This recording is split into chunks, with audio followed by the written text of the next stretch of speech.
Hey, happy horror time listeners. Before you check out this episode, we have some awesome news to share. Tim, Jacob, and I will be hosting a movie screening plus Q&A at the Lumiere Cinema in Beverly Hills, California on Saturday, September 30th at 7:30 p.m. We're screening the original Hell House LLC, a really scary found footage horror film from 2015 that was only released on demand, so this is your chance to see it on the big screen. Not only that, but we'll be hosting a live Q&A directly following the film with producer Joe Bandelli and the star who played Sarah, Ryan Jennifer Jones. We'll also be giving away some Hell House LLC swag. So if you live in or around the Los Angeles area, please come down and support our first live event ever. You can grab tickets now for only $14 at www.lumierecinema.la.com. That's LUMIERE cinemala.com. Just scroll down and click on the Happy Horror Time Hell House LLC tab. And again, it's on Saturday, September 30th at 7:30 p.m. Hope to see you there.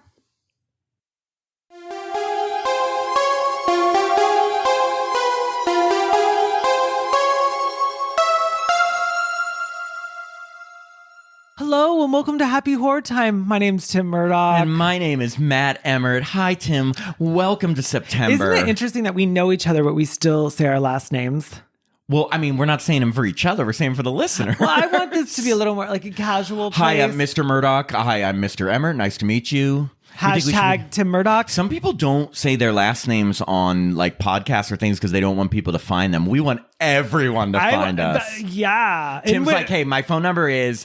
Tim, tell everyone. Oh, okay. 310-818. Oh, God. Is that... No, that's not your... No. I was like... No, 818 means the Valley. 310 means like Beverly Hills. Yeah, if you don't live in LA, 310 is the main LA area code. 818 is like the northern areas, the Valley. You know where I live. Wait, it's 310 West Hollywood? Yeah. In Beverly Hills. It is Beverly Hills. What a thrill. Beverly Hills. What a thrill. That's Troop Beverly Hills, everyone. Starring Shelley Long. And if you're tired of movie references, you're talking... Go to hell! No, I was going to say you're listening to the wrong podcast. Okay, so this is our first movie review episode of September because last week we had a big one, guys. A big one. We released our interview with the horror screenwriting legend Kevin Williamson. Or as I like to call him, KW. KW, like on the CW? Yeah. KW. I mean, the guy who wrote Scream, Scream 2, Scream 4, I Know What You Did Last Summer, Halloween H2O, The Faculty, Teaching Mrs. Tingle, Sick. I mean... Tell me a story. Yes, and that's not even counting all the TV The he Vampire did. Diaries. Dawson's Creek, Tell Me a Story, The Following, Vampire Diaries. So... And... He probably watched the Oscars. And he wrote in a journal. He wrote in a journal once. No, I mean, this interview... I'm not just saying this because we did it, but like we were so proud of this interview. And if you liked any of those movies, which we just mentioned, and you can't not like the Screams and all these, you got to check out this interview. He told us so much. He was so amazing to talk to. We were so grateful. He went in depth about so many movies. We could have talked to him for hours. So check out last week's interview. I don't know if he'd want to talk to us for hours. I know. It's like, hey, Kevin, can we make this a 5-hour interview? He goes, sure. Sure, yeah. I'm not doing anything else. I'll just talk to you guys. He goes, I cleared my day. Cleared my entire day for Happy Horror we start Time. like day one on the set. We're like, okay, let's start with Dawson's Creek season 1. Well, okay, season 1, the first day, what was for lunch? Some really important questions. Right. That was actually the toughest part of that interview. How to get through all of the horror films he worked on and not take up 17 hours. So that was tough. But anyway, we also have to say we were so humbled by the media attention this interview received.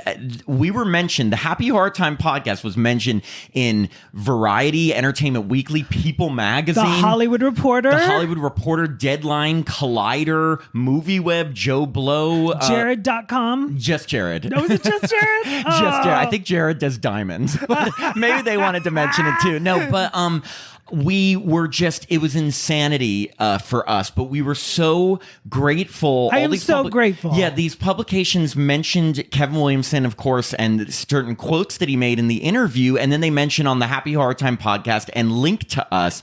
And so because of that, we've been getting more attention, and we just want to say, if you are a new listener, if you're new to listening to Happy Horror Time and you're tuning into this episode, thank you so much for coming on to Thank you so much, because there's 166 episodes. Yeah, I know. But if you're listening to this one after Kevin Williamson, please check out our catalog. We've interviewed a lot of people from the Nightmare on Elm Street series, the Halloween series, the Friday the I think we're up to the best series, Friday the 13th. How dare you? The 15. I think we've up to almost 15 Friday the 13th people. Some newer movies from Megan and from some smaller independent horror movies. So we do interviews, we do movie reviews, we spoil and they're them. all happy. We are all happy. We're fun, and we also, when we do these interviews, we really try to put a lot of thought into them so we can ask questions that fans like our listeners and like ourselves really want to know. So not just the same with types questions. We try to have fun, ask a lot of stuff that maybe will be newsworthy. You never know. But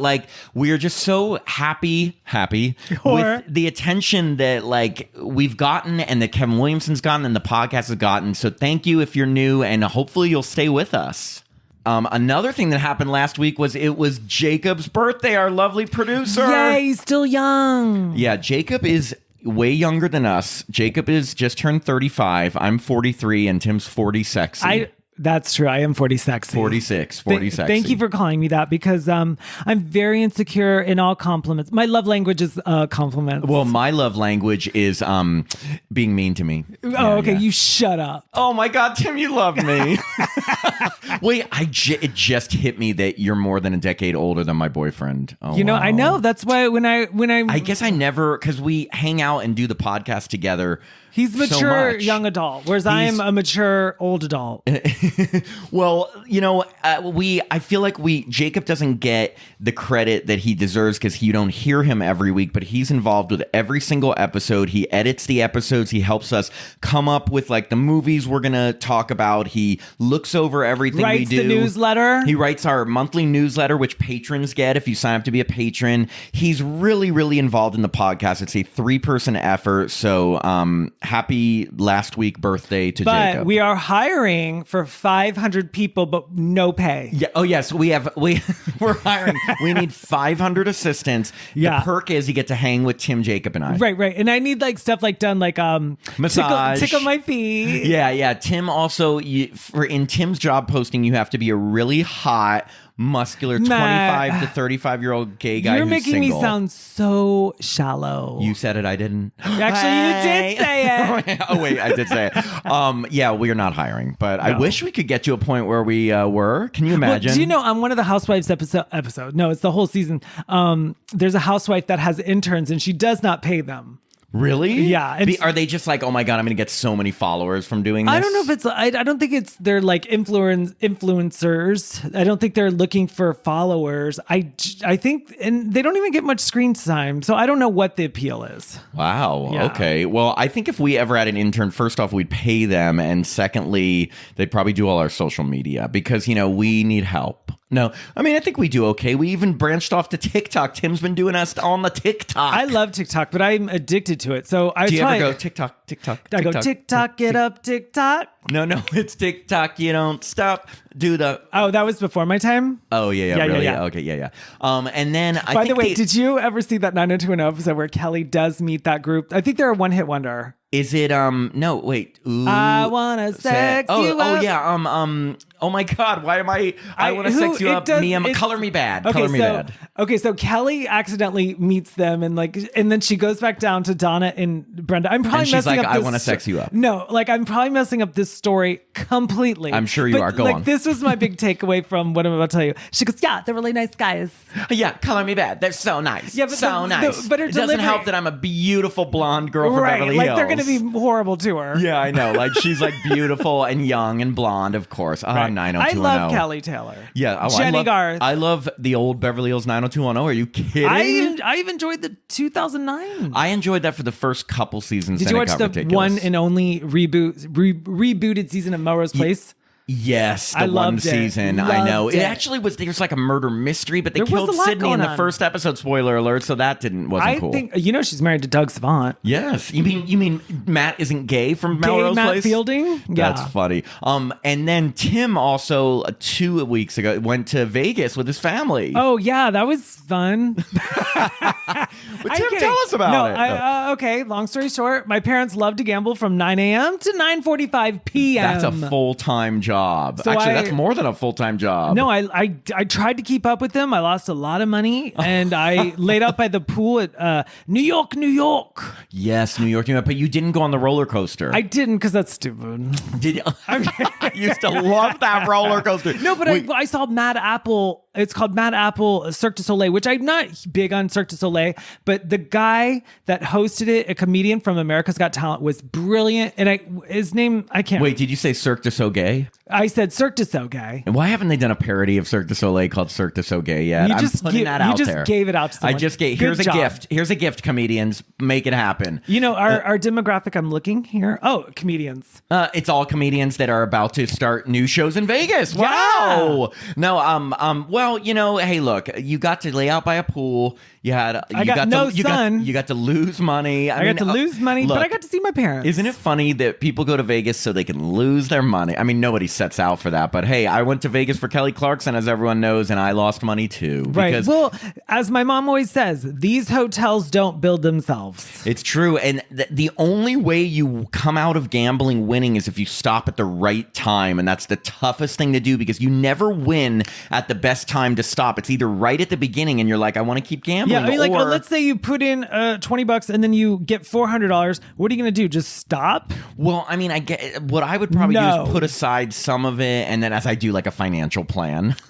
No, I mean that's actually good, but it's tough. It's so tough. So moving on to September, as we think of as the official beginning of spooky season. Say it the way you say it. Spooky season. Good job. Spooky season. There's going to be a ton of horror movies coming out, so we just want people to know through September and October, like if we don't review a horror movie, it doesn't mean that we thought it was going to suck or we didn't like it. It's just we only review one per episode. We have interviews coming out, so like we're going to miss some of the horror movies coming out in this season because so many. I was even looking just in October alone, so many cool horror movies are coming out, but we're going to hit the big ones. There's just not enough time. Exactly. We're going to hit the big ones like Saw 10. We're going to hit Exorcist Believer, and I saw her face. Taylor Swift's new movie. We are not. That could be a horror show. I mean, just kidding. No, Taylor Swift's amazing, but I don't want to see a movie of her concert. I saw the Katy Perry I'd rather movie. just go to the concert. I don't need to see a movie of the concert. I would be miserable. Seeing a movie of a concert? No.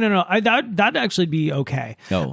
I don't like huge crowds like that. I get real like live weird. music. I know I hate that I have to put. It's fucking weird. It is weird. I mean, but no, actually, you know what? I take that back. I shouldn't judge anybody's feelings on anything because what if somebody's like, horror movies are fucking weird? Well, they're probably not listening to this. You're right. Okay, so then I'm judging then. Yeah. Okay. No, but why don't you like live music? If you really like an artist, don't you want to see them live? Like that's what I'm trying to get at. Like, okay, like if someone took me to Beyonce, I know like two songs. Well, of course, don't go to a show if you're not like a diehard fan. I totally enjoyed Aha. I loved it. Take on me. Okay, I had so much wine when that song came on. My eyes were watering. Like I thought you were going to say you were falling asleep. No, I usually do fall asleep. Is Take on Me a song that you cry at? I don't know where my mind was. Wine. That's where your mind was. I honestly, like, you put wine in me, everything's sad.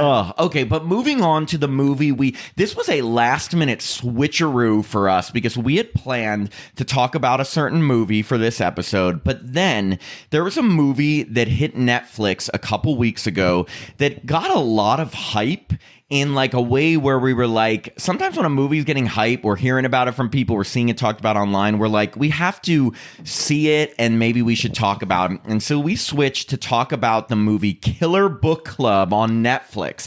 And the thing about this movie is that this movie was made in Spain. And so the people, they're speaking in Spanish. They have a dubbed version that's in English. You can also watch them in Spanish with subtitles.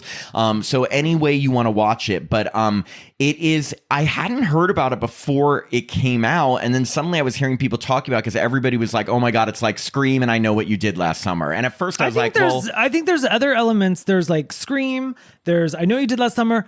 I feel like there's Cry Wolf. Well, yes, there is. It's a very 90s horror movie-esque Urban type legend? of movie. Yes, definitely urban legend. Well, that's the thing. And I have a feeling, I don't know the filmmakers, but I have a feeling that they set out to do that. Like, I don't think it was an accident that it felt very 90s. In fact, like, well, they were all born in the 90s. Well, yeah. But the opening sequence when they introduce the characters is exactly how they did it in The Faculty, where they put all their names up. But before I get to that, the very opening scene, very, very short, you see a girl in a library, like lighting it on fire and lighting her mom on fire. And then it like zooms in on a computer screen and there's a message from someone named Gacy, as in John Wayne Gacy, saying she will be the one to die. And then it switches to say 6 years later. So very quick opening scene, but there's a reason for that. I mean, someone burns on fire. I don't find fire scary at all. Just kidding. Oh, Fire me is neither. terrifying. I don't find spiders, snakes, fire, or killers, guns, or ghosts, or bombs, or anything really. No, the woods, Halloween, alone at night with no light, nothing. Fine. Power out, nothing. Doesn't faze me. Thunderstorms, tornadoes, hurricanes, all fine. So we get this sequence. It's in a college, and it's so The Faculty. They do even just like if you remember The Faculty, a Kevin Williamson movie, where each character they show them and they put their name on screen. So we get introduced to our 8 characters, and I wrote this down because I knew this was important. Because how would I fucking remember this, right? You got miracle mind. So, and now remember, if some of these names sound a little weird to you, this was made in Spain, so these are not. Some of them are American names, so deal with it. Oh, so they're like Michael, Jennifer. It's definitely not Michael and Jennifer. So the first one is, well, they pronounce it Angela, but it's Angela because it's Spanish. It's just like Sleepaway Camp. I'm gonna say Angela because I feel ridiculous saying Angela over and over because I feel like I'm just that dumb white guy trying to pretend like he knows Spanish. Do you remember how they said Andrea's name? Andrea Zuckerman. Andrea Zuckerman. Well, we'll we'll say Angela, and she obviously is like the heroine. She's like seems like the responsible girl at school. Exactly. Then we meet Nando, which is Angela's boyfriend, and he's this cute guy with bleach blonde hair. He's about 3 decades late for bleach blonde hair, I think. I mean, I guess I honestly, do people still bleach their hair? Fashion-wise, in the year 2023 is a mixture of 70s, 80s, 90s, and 2000s fashions. That is very profound, Mr. Ralph Lauren. Well, Tell thank me you. more. Well, I prefer Lacoste. Lacoste. Is there a guy named Lacoste who made like Mr. Lacoste? You know, as much as alligators I wore on my shirt, I have done no research on the history I of want to it. know, by next episode, I want a 10-page report on the history of Lacoste. Okay, I'll look into that. Yeah, okay. So that's Nando as Angela's boyfriend. We see Sarah, and the only way I can think of describe her is she seems like the popular girl, like the kind of, Sarah's the one, she's fashionable, she has like the long hair, and she has her motorcycle boyfriend who right away seems like a dick, and his name is Ray, but it's spelled R-A-I. So I thought it was Rye, but it's pronounced as Ray, in the Brad. Ray, and right away he has a comment like he's already like brushing her off. He's too cool for her. It was written in a way that like, do not forget he's horrible. Like, do not forget machismo. Yeah. He is type A alpha male. Fuck these bitches type of guy. Little Ryan Felipe. Yeah, but even more so, I didn't find Ryan Felipe like that Really? annoying. He said that to the girls, you look like you've been run over. Shit run over twice, but they kind of did. Like they had. No, they did not. Those girls are gorgeous. I know. Well, then we also get introduced to Koldo, as in Koldo. He's this influencer guy, so he's attached to his phone and like, streaming himself. We also meet Eva. She works at the library, so she's kind of a sassy girl working at the library. And then there's Virginia, who looks like this shy girl who... Did she not look like Ariana Grande to you? Oh, yeah. 100% looks like Ariana Grande. Her name's Virginia. And then there's Sebas. Hey, Virginia, there is a Santa Claus. Who's afraid of Virginia Woolf? Me. You. You. And then we meet Sebas, who is this kind of nerdy guy who has a crush on Angela. So those are our 8 characters. But as I like to call him, Seabass. Seabass, yes. Tim kept calling him Seabass. I was like, it's Sebas. Listen, I've never been able to read. I thought you were going to say, and I never learned to read. I haven't. So even though you're reading online right now, yeah. I know I am. So they have a meeting of in the boiler room of their school, which right away I'm like, hello, Freddy Krueger, of the book club, and it was the book club. Killer Book Club? It would not yet. But I will say this: wasn't your first thought was like, do college kids have book clubs? I don't think so. I look. again, just because Tim and I weren't like the biggest avid book club members growing up, but I'm not knocking that, but I didn't know anybody in college who was part of a book club, but these friends are part of a book club. No, I mean, I think that's great. I mean, learning is learning. Well, and you find out right away that Angela, our main heroine girl, is actually a writer who published a horror novel years ago, and we'll get to that. That comes in later. By the way, when people bring it up, she's like, it's so long ago. It was so long ago. You're in college. Yeah, you're in college. You're like 20 years old. It was not that long ago. So long ago. Oh my God, so long ago. I was at least 15. Oh, I love it. Well, they're talking about the selected book for today is some sort of killer clown book, and they're all talking about the term, I'm going to mispronounce. Yeah, no, you got this. Coulrophobia. Coulrophobia. And I'm because I'm pronouncing it's a real that, word. It is a real word, and it does mean extreme or irrational fear of clowns. So that was not made up, but the book they're reading, it's a horror book about killer clowns, which that interested me. Well, what's interesting is like as you're saying that, and I guess the killer wears a mask. Clown mask, yeah. But I guess I didn't look at it as a clown mask. Oh, it did because it's a weird smiley face thing. It's a very weird thing. Just kind of like, But okay. everything they're talking about killer clowns and everything, and then there's a weird dynamic where Nando, Angela's boyfriend, is jealous of Sebas because he thinks that Sebas has a crush on Angela, and Angela's like, you shouldn't judge. That's not true. We're good friends, and it's so obvious that Sebas does have a crush on her. So it's like Nando's not far off. Like you can be jealous, but it so what happens is you see them in school and they have a professor. His name's Professor Cruzado, who is like teaching them about plagiarism or something. That was a very interesting scene, and my first thought when that scene came up was, how urban legend is this? Yes, he's talking he's about... no Robert Englund. Yes, he's talking about horror writing, and I'm like, first off, if there was a horror writing class in college, I would have taken it. Yes, and there was not one. So, but they have a horror writing class, but this professor is talking about it, and then Angela goes to talk to him because apparently she was like, had sent an email about a new novel she's working on, and he brings her into his office, and first thing he does is locks the door, which creepy. As soon as he walked that door, I was like, this is not going to end well for her. As soon as he walked that door. As soon as he walked that door, thought, wow, what a person walking a door, not a dog. Hey, come on with me, Rover. I'm walking my door. As soon as he locked that, I said walk that door. He totally did, yeah. Oh, God. Before we started this, he had 10 drinks. No, I didn't have one drink. I had a whatchamacallit and an Oreo. Like, my brain is like sugar. Okay, well, that's like a rush. So I'm right now rushing. Maybe I'm like, after you have a lot of sugar, are you coming down? You first have a high, then you come down. So let's finish this episode before you come down. Okay, so you were saying about how it creeped you out when he locked the door. He locked that door. I was like, this is not going to end well. I was just like, he's a grown man locking the door with a teen girl. Well, okay, he pours a drink. He offers her some alcohol. She's probably not legal. And then he starts talking to her in a really like creepy way. And he said, like, I got your email, and he's acting like weirdly like... He's just giving, like, he's like, I feel the same. And she's looking at him like, what? Did you read my book? He goes, I think we should be working together. He's like I didn't see an attachment in your email. So there's a little confusion. He's like, but I'll help you with whatever. Then he puts his hand on her leg, and then he starts to try to kiss her. And she tries to move away. But rather than taking that as a sign to fucking stop, he follows her to the door. She can't get out. And he starts like almost dry humping her against the door. He goes, oh, apparently you like it rough. I was like, ew. She's like, no, she's trying to get out, and she finally, the only thing that literally stops him from probably attempting to rape her, she knees him in the balls and says, I'm gonna scream unless you open the door. And then he finally opens the door and he says, if you tell anybody about this, you're finished. Right. And like he squeezes her face. I'm like, that's gonna leave a mark. So of course she tells everyone.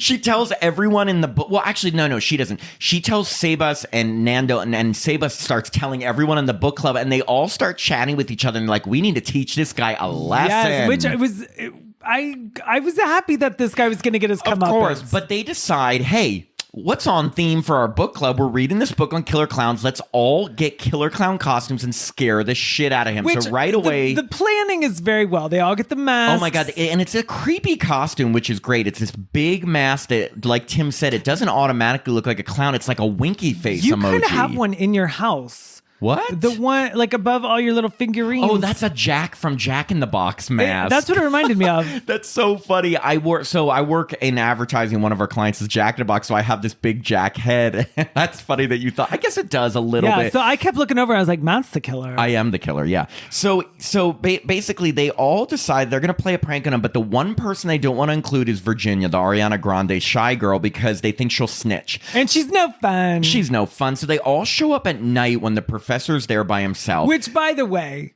how do you, that huge library, and they're like, only the professor's going to be there. And how do you know, it's also like in this big building at the school, how do you know nobody else is working late? But their plan is foolproof. Yeah, I'm like, this ain't going to go bad. First thing that goes bad is Virginia is there. Big surprise. Virginia, the one person they didn't want to tell, and they're like, okay, she's like, what are you guys doing? And they're like, you can't tell anybody, and now you're part of this, so put on a fucking costume. Right, and they just had a spare. Yeah, of course they had a spare. So anyway, they decide they're going to go into his office, and they're going to keep scaring him like one by one.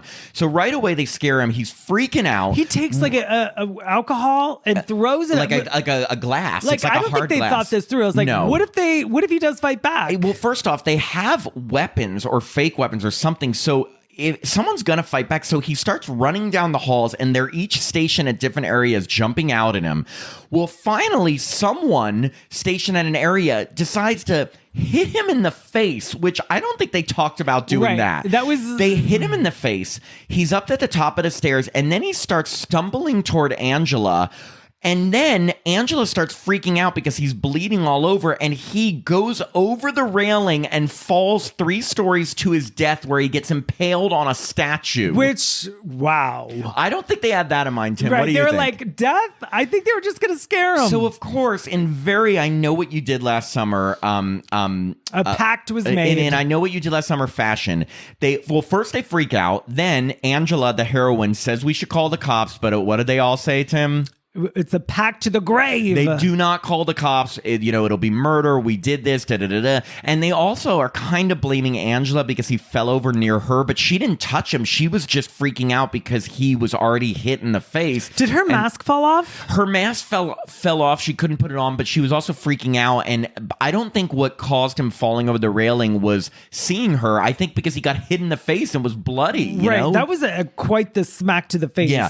So they all decide they are going to burn the clown costumes in this pool that has been drained in the school, and pool in the school.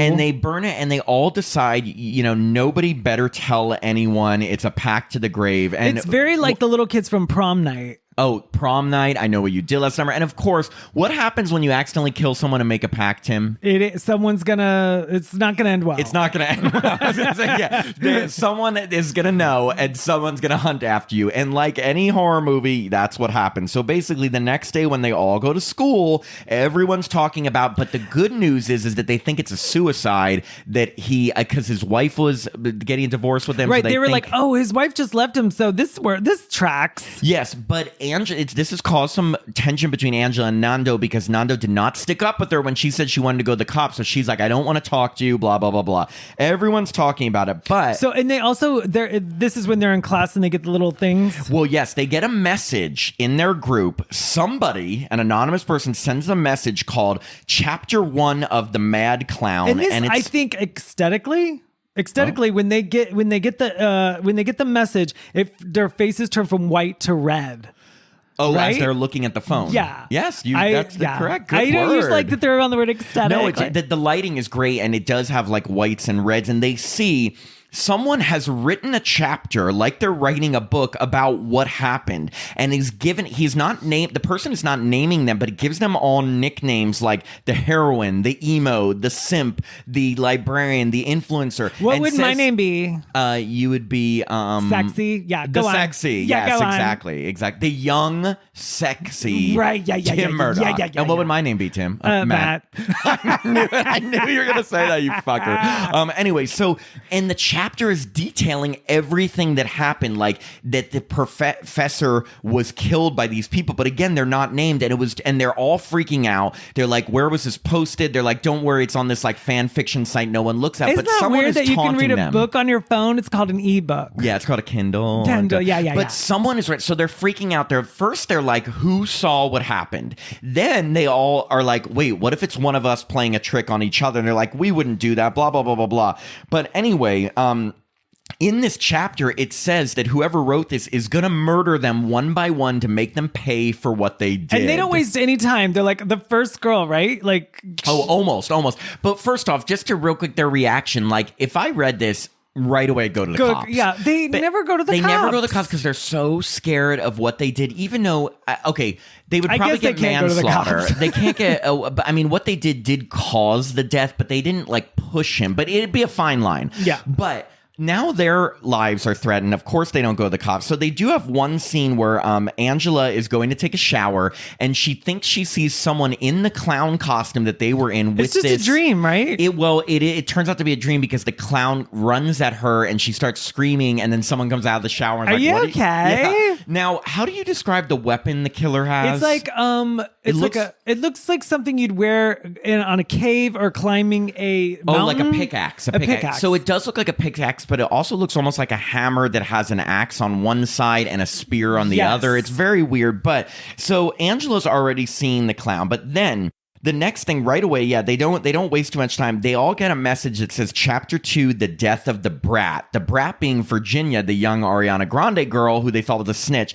And they have a really cool montage where as Angela and Sebas are like recounting and reading what happened and looking the next day to see if it really happened, they're showing us what happened or what was written about. And you see the young girl, the one who got forced into doing that didn't want to. She's going to a bus stop. When they're reading it, it's daytime, but when she's experiencing it, it's nighttime. Yes, because they're reading about the next day, and it's very good. And she apparently, as the chapter says, she went to the bus stop because she wants to flee, wants nothing to do with this situation, and the killer follows her there. And what proceeds is a really great chase scene. It's a great chase scene. Like the clown mask, dips his head around, around the bus station. Yeah, and starts chasing her. And I will say this. If you've seen chase scene in horror movies, sometimes, the person runs a little bit, then they trip or they start breathing heavily. This is like they are full-fledged sprinting, both the killer and her. It looks like a track meet. It is a fucking track meet. First off, all these actors must have been in great shape. The girl is running full speed. They're all under 25. Oh, you're right. Okay. So not everyone under 25 is in they're all great great. shape. They're all perfect. So she is running full speed, but unfortunately she's running through the school. Clown's chasing her full speed. She trips and falls on like a spike in the ground. Which was weird. A weirdly placed spike. I was like, was this planted? I didn't know that either. What did you think? There's no way he knew she was running. Gonna trip right there? Yeah, I was like, they showed this spike and it almost looks like the clown planted it, but that's not possible. It couldn't have been, but she sure fell on it, but that didn't kill her. What killed her was the clown comes up to her, takes the sharp side of like the spear pickaxe thing and shoves it through her mouth. Which was effective, and I hate to say this because this is me just being a little bit critical, but it was CGI blood for like a second. It was. There were a couple parts I will say that they used CGI blood versus real blood, and I didn't like that. No. Never do it. But what happens is you see this, and then you see Angela and Sebas running to where the writer has said that, or the writers, the killer said that they've killed her, and there's no blood, no remains. But on the wall, what does it say? To be continued. Yes, in blood it says to be continued, but there's no body. And in any horror movie, when there's no body, you have to think, what happened here? What happened? But so they're of course scared, and they're trying to find out, did she actually leave? Did she get killed? What's real? What happened?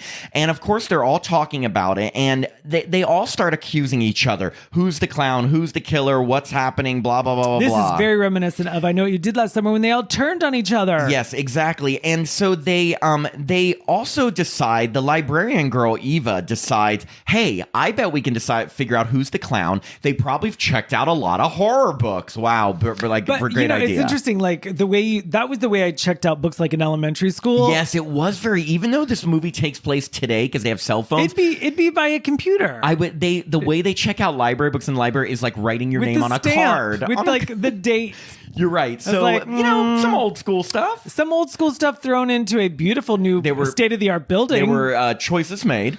But I just thought that was sorry, Eva. I thought that was a dumb idea. Like, just because you check out horror books doesn't mean you're a killer. I don't know. Well, so what did they find, Tim? But everyone who's checked out horror books are all them, the members of the horror book club. Conveniently. Yeah, and so, but they do have one good scene. This was one of my favorite scenes because Angela happens to go into a room in the library herself. And I will say, like, if you're ever in a big library room by yourself, I've always thought those are creepy. Like, okay, just a quick sidebar. When I was in college, our library had multiple floors and multiple basement floors, as in a basement, a sub-basement, and a double sub-basement. And the double sub-basement was this tiny room that was very packed. And I remember going down there at night to like get a book.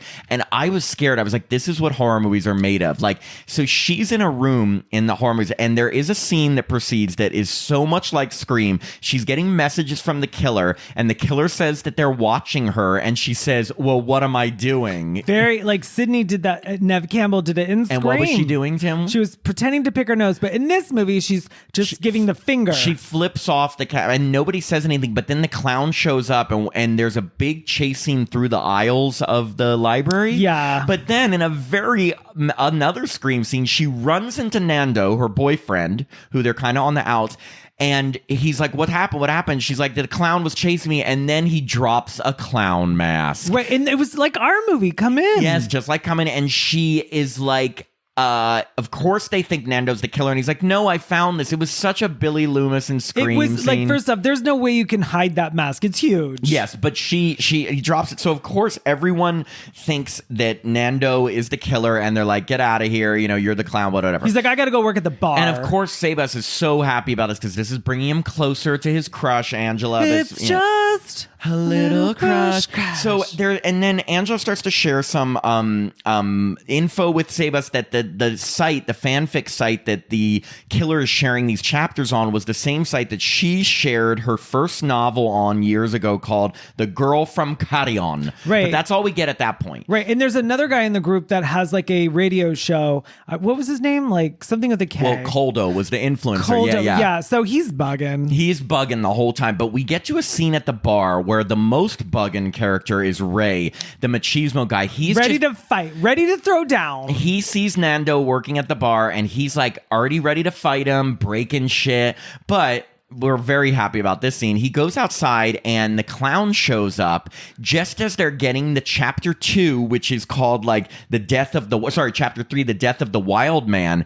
And now I will say Ray gets a couple punches out on the killer. He does, and then he reaches his fate, which is pretty bloody. Like, what's it? He gets the pickaxe to the stomach. The pickaxe, he slices open his stomach and his guts. So they don't show it so much, but his guts are like blood spilling out. But it's again CGI. But it was weird because he was smiling with blood coming out of his mouth. Maybe because he's so macho that he's like, even hey, look, I can handle this death thing. Even my guts are spilling out, but I'm still macho. I got it. You know, there is a part where he takes off the killer's mask. Of course, you don't see. And he's like, you? And he's like, yeah, basically like, you? Is this some kind of joke? But he dies. But in the chapter, it says that they took his body to the pool, that desolate pool, and burnt him. So, of course, when they all read this chapter, including Sarah, his girlfriend, they all run to the pool. But there's, again, no remains, no ashes, no blood, except in blood written there is to be continued. Which, thank God. So there was a tiny part of me that was like, is this all made up? Is it a joke? Right. Is it a prank? April Fool's Day. Yeah, it was a little bit like, is it a prank? You know, what's going on? Like, hey, we just wrote a really cool book. Exactly. And so anyway, then we get to the influencer who's been annoying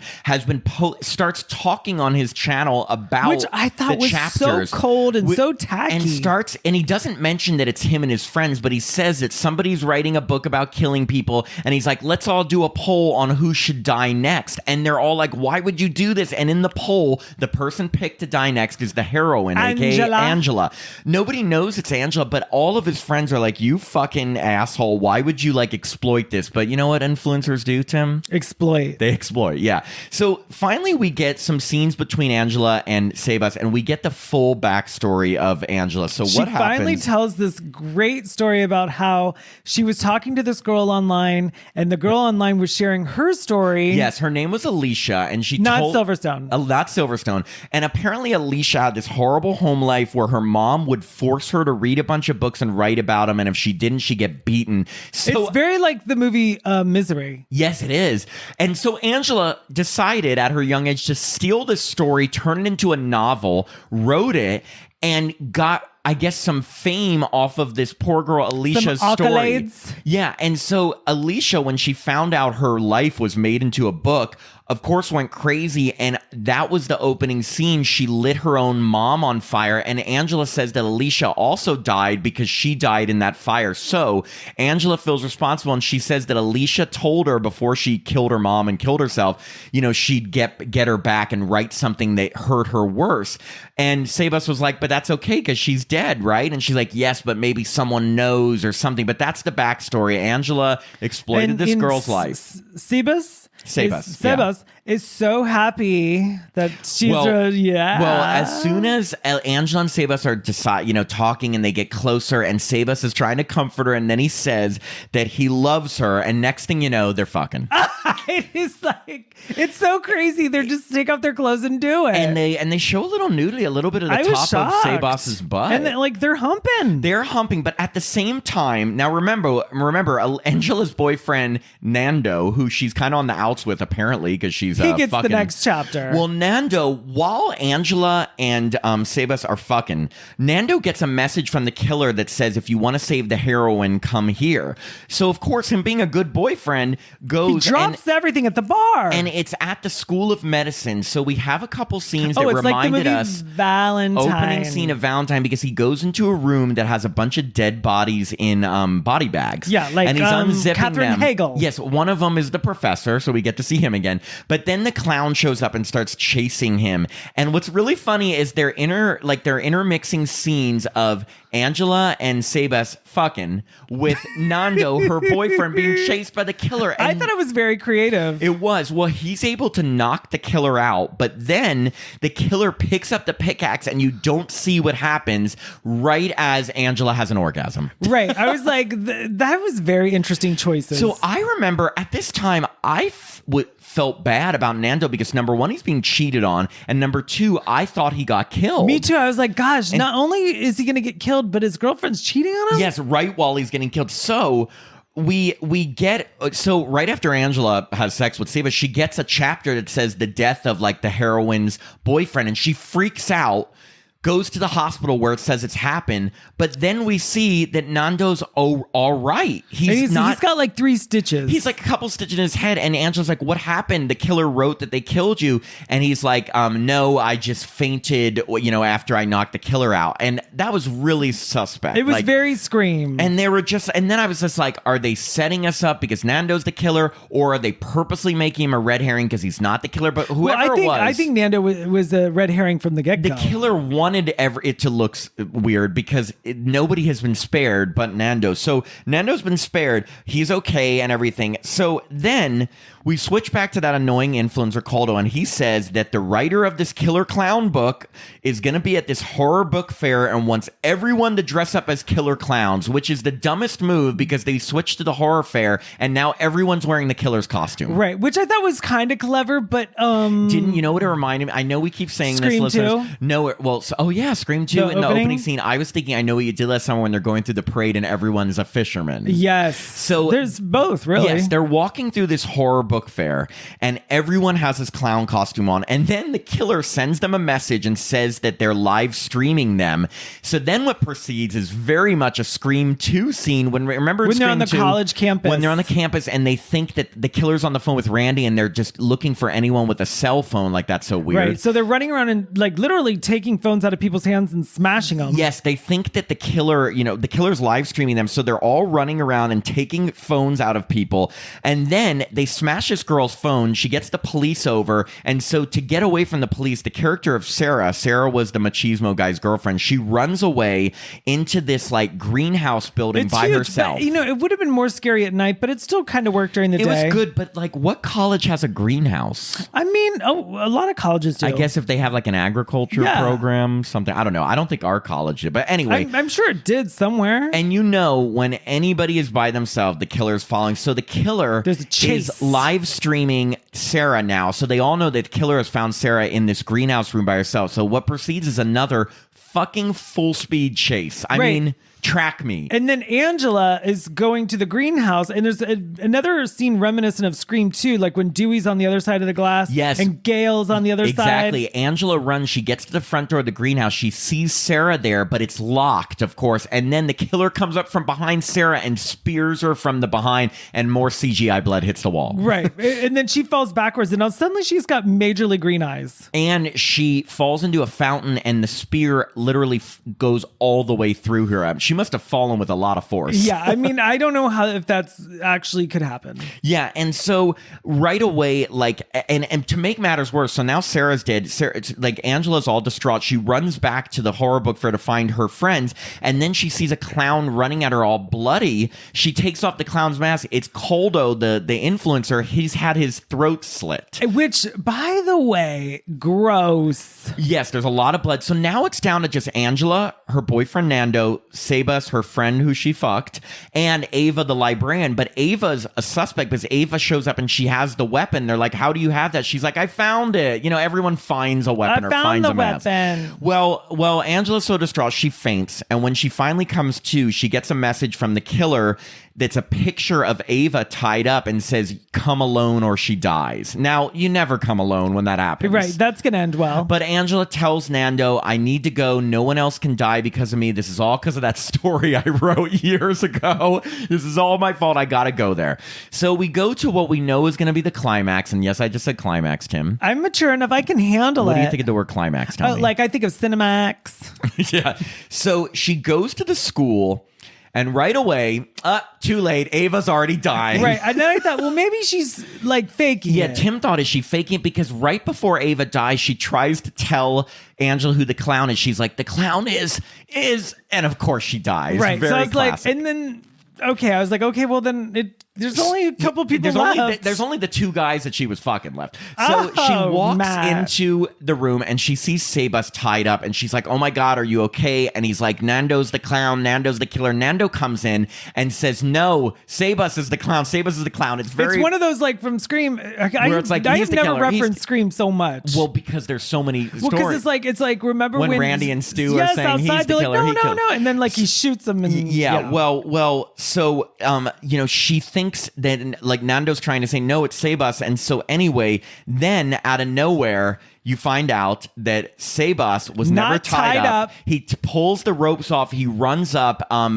Nando, like a good boyfriend, pushes Angela out of the way, and Sebas spears poor Nando in the and then stomach. He falls to the ground. And then, of course, Angela's like, "Oh my God!" And you think that that Nando is dead, and so now then he backs her up against the wall, and then she has earlier in the movie, someone gives her this pen. Well, before that happens, he said there's a funny line because she's like, "It can't be you, it can't be you," and he says, it was funny. It's a bit disappointing when the killer explains everything, and then he goes on to explain everything. I thought that was good, but we need that explanation as a viewer because, how did this all happen? Exactly. So he does explain. First, he says that he planned everything out to the detail. He sent the professor an email. I like this because they actually go back and show you how he did it. He sent the professor an email saying that it was from Angela, saying that she wanted to be with him. That's she goes, "I'm attracted to you." Not that excuses rapey behavior, but that's why he thought that she was into it. He was the one who planted the seed to do the clown prank on the professor. He was the one who bashed him in the face so he would trip and fall over the landing. And, so he planned all of this. But then he says another reason he wanted to go after them is that he was on that same website Angela was on years ago when she met the girl Alicia, and he was dating Alicia. It was his girlfriend. Yeah, she was the boyfriend. So he was the boyfriend. And when she, had her life stolen by Angela and put in the book, and she killed her mom and and killed herself, he wanted to take revenge on Angela for doing this, that he was the one that's going to take revenge on her. Well, she then now explained the pen so scene. then like she's got that pen, which kind of reminded me of Friday 13th Part 8, Jason Takes Manhattan, when Barbara Bigham gives Rennie the pen. Oh, but does she use that at all to she stabs Jason in the eyeball. Oh my God, I don't know that movie as much as you, okay? No, you have to know. Yes, she stabs him, but in this one, she stabs Sebas through the mouth. It comes up through his mouth. So it's like blood and ink mixing together, and it just looks like some nice makeup.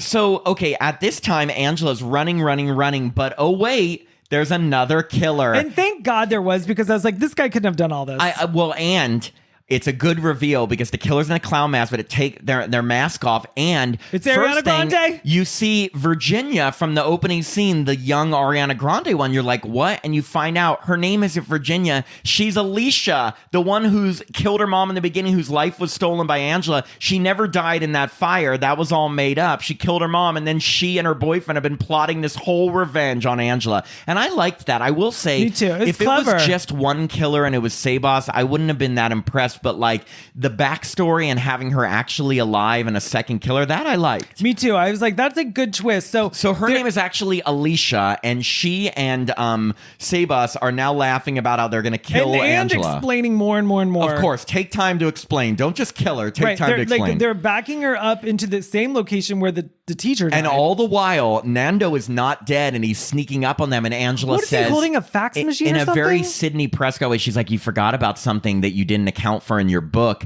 The emo guy you left for dead isn't dead. And then he bashes Sebas with, it looked like a fax machine, and it knocks him over the railing, and he falls to his death and gets impaled. But by the same statue that killed the professor, but in the most horrific way. Through his mouth. Through his mouth. What I love is that these people that fall off railings, they don't just like fall to the ground. They happen to fall perfectly onto a spike or something. I will say it was nasty. So Sebas is dead, but Alicia isn't, and she knocks Nando over, and then it's just down to the two girls, and Alicia's chasing Angela, and they go into, is it like a boiler room? Yeah, it's like the lighting is orange. Very boiler room. But I will say this was very short. I wanted more of a fight between the two girls. Not much. And literally right away, Angela knocks this like pipe over, and it lights a bunch of gasoline on fire, and it lights Alicia, Virginia, on fire again. Which is kind of a cool full circle moment. Yeah, because she had, you thought, lit on fire in that opening scene, but this time she really is lighting on fire, and she starts screaming.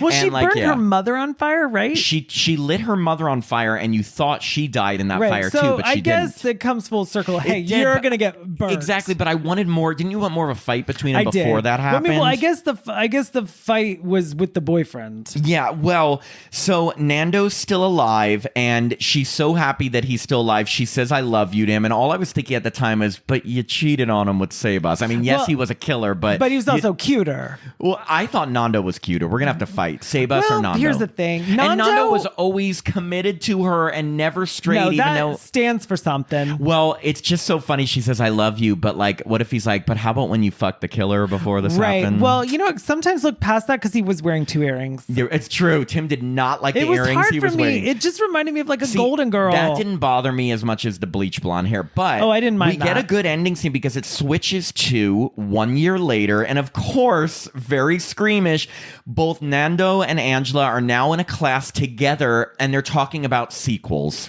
Right. and it's very reminiscent of Scream 2. Of course. They're talking about sequel. And both Angela and Nando, like, they had like a glow up. Like, Angela looks like all made up. Her hair slicked back. Her hair slicked back. She looks great. Nando's hair is now normal color brown. And they both look hot. There is no normal, Matt. Sorry, not normal, but his natural color. It's not, his natural color was not bleach blonde. Right. And they're talking, and they're of course together still, and they're talking about how Angela's now writing a novel about what happened, and this time it's her story, not somebody else's that she stole. So then she starts walking across the quad, and across the quad she sees someone in a clown mask. And you're thinking, well, where is did this everyone real? go? Everyone was in the... Then as she's thinking it, just like when she saw him in the shower, people start disappearing. So I think that's a sign that it's just a vision. It's not real. So it's just her and the clown. Everyone disappears. And then the clown takes off the mask. It's a burnt Alicia with the spear and starts running at her. And then Angela screams and it just goes Killer Book Club credits. Right. I didn't mind that ending. I mean, it would have been more effective like at nighttime. You know why I like that ending? Because it reminded me, like, and I know what you did last summer, very similar thing where the killer comes out of her and then it ends and you don't know, was that shower? Was that a dream? Was it real? And then you can, if you want to have a sequel, you can just say that was a dream. If they want to do a sequel to this movie, that could just be she was having a dream or she imagined it. They made it so that it could be an imagination. Right. Would the sequel be called I Still Read Books? I'm still part of the Killer Book Club. Right. Here's the thing about this movie. I really enjoyed it. I did too. I loved it. I mean, okay, if we're going to be honest here, did it rip only. off a ton of stuff from That's 90s okay with horror? me. Did it rip off stuff from Scream, Scream 2, The Faculty? Did it rip off basically most of Kevin Williamson's 90s films? Yes, but... we love those films. They do. There was one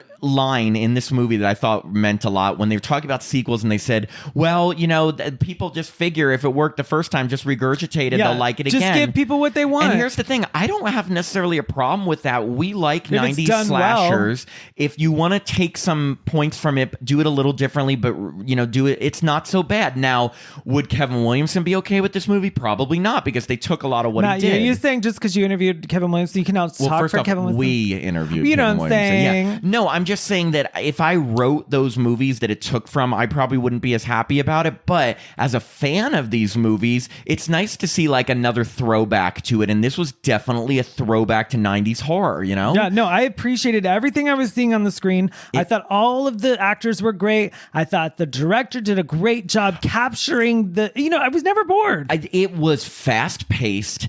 It had a ton of great chase scenes. It had like a ton of characters who you get to see, like they all have different personalities and you know them enough to, well, you care about the ones who matter. You don't care about most of them, but they all, you know, a bunch of different cool kill scenes. I agree that I didn't like the CGI blood. They didn't need that. Yeah. You know, it had like a great backstory where, of course, like someone from the past and a backstory factors into the killer's motive. It just was such a 90s horror movie. It took a little long to get that reveal, but that's okay. Yeah, that's okay. It had a great whodunit thing because, and the thing is that I can honestly say we both didn't know who the killer was. We kept going back and forth. Is it this person? Is it that person? Right, and I was asking Matt. Just tell me. I had watched it when I had watched it twice, and the first time I will say, funny enough, when Sabas was revealed to be the killer, I was thinking, you know, it would be a good twist if they brought the girl who supposedly died at the beginning back. And I swear I'm not trying to take credit like I called it. It was more, I wish they did that, and then they happened to do that. I'm starting to think you want credit. I want credit, everyone. Tell me that I got credit. No,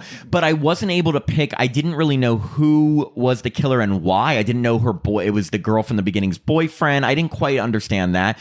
But like, again, they had all the elements of a good like slasher movie, a bunch of characters, a bunch of good chase scenes, a bunch of good kills, a masked killer. If this movie was made today, I mean, back in 1998, I would hope that Jared Leto would play Sabas.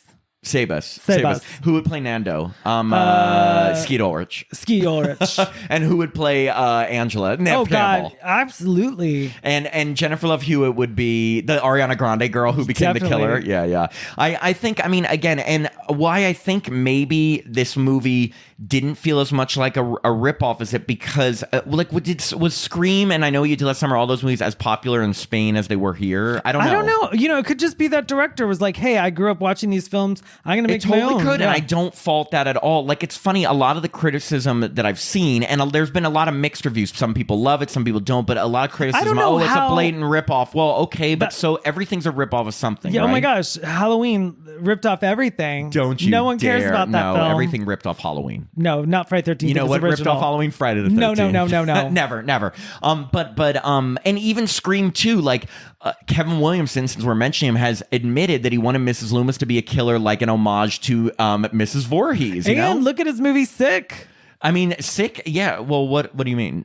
There was a mom. Oh, yes. There was a mom named Pamela. Oh, yeah, duh. Just like Voorhees. But yeah, that's the thing about this movie. It's okay. I just think that we really enjoyed it. And I think people who love 90s horror films are going to like this movie. I really do. Yeah. And you know what? And it was on Netflix. You get it for free, guys. It's Netflix. It's not free. Oh, it well, is I'm not sorry. free. I keep thinking, I just think everyone has Netflix. Yes, you have to pay for Netflix. Well, but I don't. Oh, wait, you don't have Netflix? I got Netflix, but I don't pay for it. Oh, well, you're one of the. Wait, how do you? Oh, because your roommate does it. Yeah, I was gonna say because you can't share passwords anymore on Netflix. I don't know how I slipped through the cracks, and by crack I mean Seabass's crack that we saw in the film. We did see his butt crack. Everyone, butt crack. We're butt mature crack. adults. I just think it was so sad. Angela's orgasming as Nando is almost getting killed. It was an interesting way to edit a film. Yeah, I know. But I mean, like all the elements of a good slasher movie. I was impressed. I really thought, okay, we're gonna find this like random movie on Netflix. And I don't think it was random. It was in the top 10. Sorry, not random. But I guess it didn't have until I heard about it. I have to say, our friend Stephen Wallace had texted me and said, "Have you heard of this movie?" Then our friend Hiko texted me and said, "Oh, I've heard about this movie. Do you want to watch it?" So like all in the week before, we were starting to hear from friends about this movie, and I was just like, "Oh, yeah, that looks like a good one." My aunt, my uncle, my cousin. Yeah, Tim's aunt and uncle and cousin. They're like, "Hey, have you heard of Killer Book Club?" Yeah, and I was like, please don't text me. But here's my question, Tim. Are you going to join a book club after this movie? How about if it was a killer book club? Here's the thing. If it was a book club that was only like horror novels, I still wouldn't join. No, I'm not interested. I know. Unless it was like a family circus, like the comics. Cirque I du could knock Soleil. out those books. Family Circus. Family Circus. Like comics, like newspaper comics. Oh my god. Do you remember the Family Circus Of books? course. I could knock out one of those. Well, because it's like one line of comics. What are you trying to say? I'm saying that you like comics. Your hair looks so funny, by the way. How dare you talk about? I always dress up to see Tim. I just want to let you know. Wow. Anyway, so that is Killer Book. I love Killer Book. Killer Book Club. I'm making a sequel called Killer Looks. Killer Looks. You chose looks. I chose book. No, wait. You chose books. I chose looks. What's that Tim. from? Jacob says that all the time. It's a funny thing, which I know he got it from somewhere, but I don't know what it is. Is Anyway, it prom night? Well, you chose books. I chose looks. I mean, it just sounds like a very Not prom night Maybe thing. prom night 2. Hello, Mary Lou. Prom night 3, The Last Kiss. Prom I night don't 4, remember. Deliver Us from Evil. Deliver Us from Evil. Anyway, check out Killer You almost Book. called me Jacob. Jacob, Tim, whatever your name is. Everyone, check out Killer Book Club. I think you'll have fun with it. And if you don't, you ain't no fun. You ain't no fun. Anyway, thank you, everyone. Bye.